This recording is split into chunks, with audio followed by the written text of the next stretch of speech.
Hello and welcome. In this video, I will demonstrate the advanced options of the stratification tool in the Adasoft.Office.Analytics add-in for Microsoft Excel. In the previous video, we used the transaction log to create a simple stratification of the monetary amounts by dates, and we generated a report of the stratification and the top value sample from each stratum. In this video, we will use the same file and practice using the other types of stratification, additional grouping, strata reorganization, and others. We will start from the stratification results window obtained with the parameters from the previous video. In Stratify By, we will change the column to Document Type. The application will automatically recognize that this new column does not contain dates or numbers. Therefore, it will be treated as a column with text and will display the corresponding parameters. Case sensitive means that the application will differentiate between uppercase and lowercase letters within the same text. The substring parameter allows us to stratify using only parts of the texts within the cells.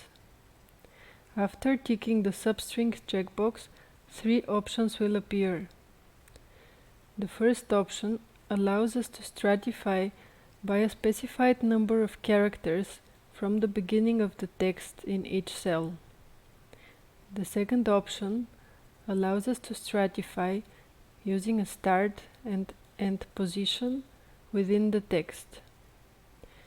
The third option allows us to stratify by a portion of the text which stands before a separator character that we specify here.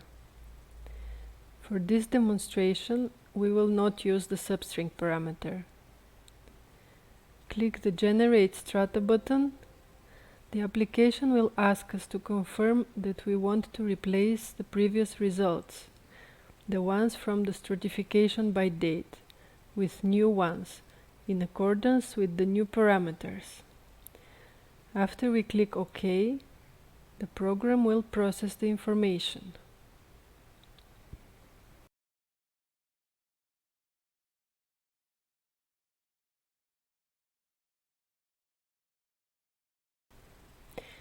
Now we will demonstrate the last type of stratification, which is stratification by numbers.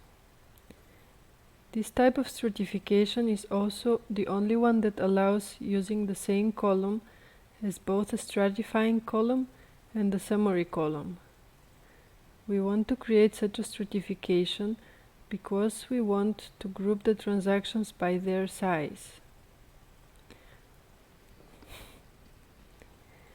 When stratifying by numbers, we have to set up the start and end numbers, and we have to specify what interval of numbers we want each stratum to cover. In this example, we want to start from 0. We will ignore the negative values. We want to end on the highest value, and we want an interval of 100,000. Click the Generate Strata button again and wait for the program to process the information.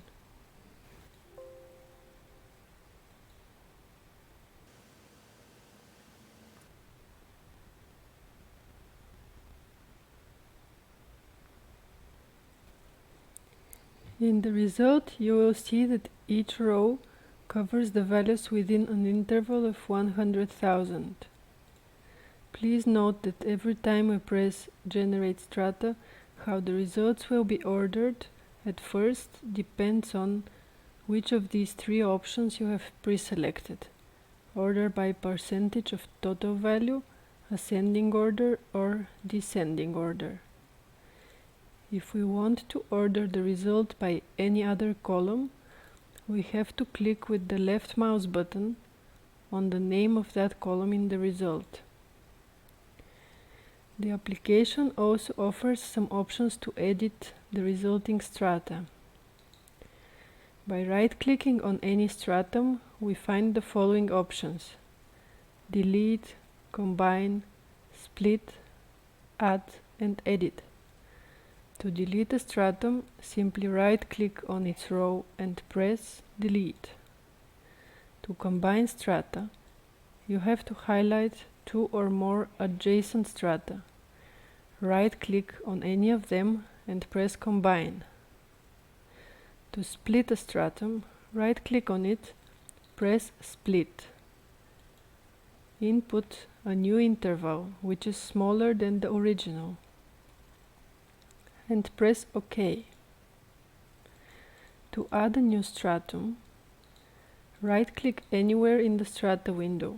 Click Add, input the range of the stratum, and press OK. If you input a range which already exists or overlaps with another stratum, the application will not allow you to add it. To edit a stratum, right-click on it, press Edit, and input the new range of this stratum.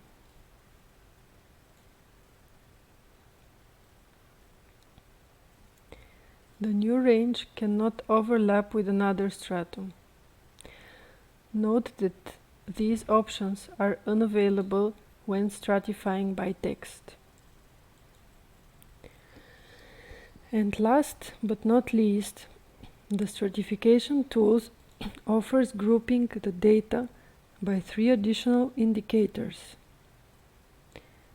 As an example, I will use the same stratification parameters, and I will tell the application to group the data also by the user code and the document type.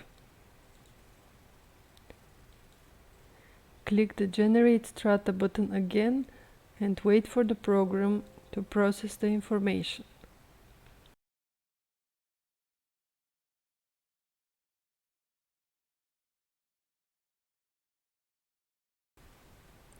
In this result, we can see for each range of transactions how many transactions each user has performed and with which document type.